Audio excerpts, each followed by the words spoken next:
हमारी खुशहाली एक नाजुक संतुलन पर निर्भर करती है। ये संतुलन हमारे मन, शरीर और आत्मा के बीच होता है।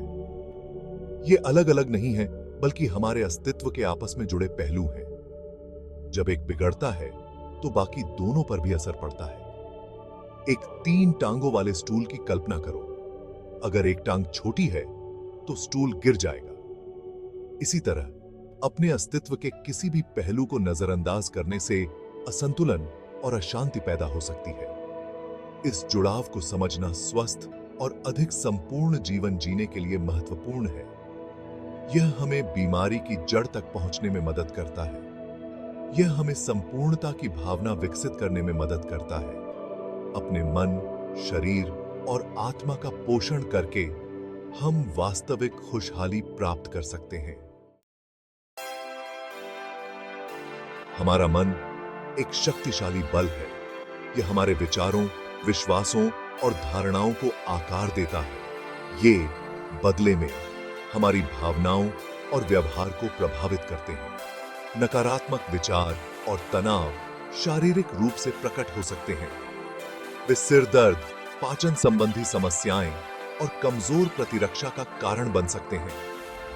इसके विपरीत सकारात्मक विचार, भावनात्मक कल्याण और तनाव प्रबंधन तकनीकें हमारे शारीरिक स्वास्थ्य पर गहरा प्रभाव डाल सकती हैं। सकारात्मक सोच विकसित करने से हमारी प्रतिरक्षा प्रणाली मजबूत हो सकती है, नींद की गुणवत्ता में सुधार हो सकता है और ऊर्जा का स्तर बढ़ सकता है। हमारा शरीर एक पवित्र मंदिर है। यह हमें जीवन भर ढोता है और हमें दुनिया का अनुभव करने की अनुमति देता है। जब हम अपने शरीर को स्वस्थ भोजन, नियमित व्यायाम और पर्याप्त आराम देते हैं, तो हम इसे फलने फूलने के लिए साधन प्रदान करते हैं।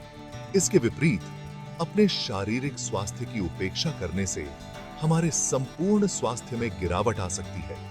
जिस प्रकार हमारा मन हमारे शारीरिक स्वास्थ्य को प्रभावित करता है, उसी प्रकार हमारा शारीरिक स्वास्थ्य भी हमारी मानसिक और भावनात्मक स्थिति को प्रभावित करता है। नियमित शारीरिक गतिविधि एंडोर्फिन जारी करती है।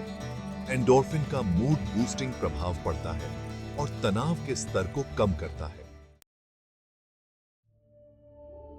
भाग 4, आत्मा, आत्म खोज की यात्रा। हमारी आत्मा हमारा सबसे गहरा सार है। यह हमारे अंतर ज्ञान और उद्देश्य का स्थान है।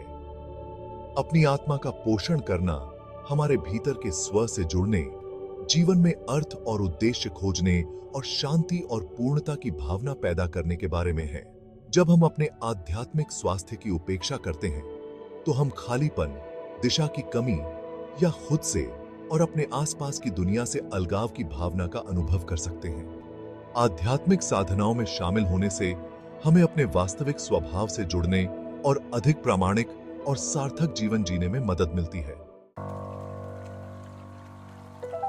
भाग 5, प्राकृतिक चिकित्सा और ध्यान। हार्मनी के रास्ते। प्राकृतिक चिकित्सा और ध्यान 2 शक्तिशाली तरीके हैं जो हमें संतुलन और स्वास्थ्य प्राप्त करने में मदद कर सकते हैं। प्राकृतिक चिकित्सा की एक समग्र प्रणाली है। यह शरीर की खुद को ठीक करने की स्वाभाविक क्षमता पर जोर देती है। यह शरीर की प्राकृतिक उपचार प्रक्रिया का समर्थन करने के लिए प्राकृतिक उपचार और चिकित्सा का उपयोग करती है। दूसरी ओर, ध्यान एक ऐसी प्रथा है जिसमें विचारों को केंद्रित करने और पुनर्निर्देशित करने के लिए मन को प्रशिक्षित करना शामिल है। यह आंतरिक शांति, स्पष्टता और भावनात्मक स्थिरता की स्थिति पैदा करता है। भाग 6, संतुलन प्राप्त करना। आधुनिक जीवन में प्राचीन ज्ञान का समावेश। प्राकृतिक चिकित्सा और ध्यान को अपने दैनिक जीवन में शामिल करने के लिए जरूरी नहीं कि हम अपने जीवन में भारी बदलाव करें। यह छोटे, स्थायी बदलाव करने के बारे में है जो हमारे संपूर्ण स्वास्थ्य का समर्थन करते हैं। अपने आहार में अधिक संपूर्ण खाद्य पदार्थों को शामिल करके शुरुआत करें। प्रत्येक दिन कुछ मिनटों के लिए माइंडफुल ब्रीदिंग एक्सरसाइजेस का अभ्यास करने का प्रयास करें। प्रकृति में समय बिताएं। ये सरल नियम हमारे स्वास्थ्य और खुशहाली पर गहरा प्रभाव डाल सकते हैं। याद रखें, वेलनेस की यात्रा कोई मंजिल नहीं, बल्कि आत्म खोज और विकास की एक सतत प्रक्रिया है। अपने मन, शरीर और आत्मा की परस्पर वरबंडन हाइट को अपनाकर और प्राकृतिक चिकित्सा और ध्यान जैसी प्रथाओं को शामिल करके हम संतुलन, सामंजस्य और खुशहाली से भरा जीवन जी सकते हैं।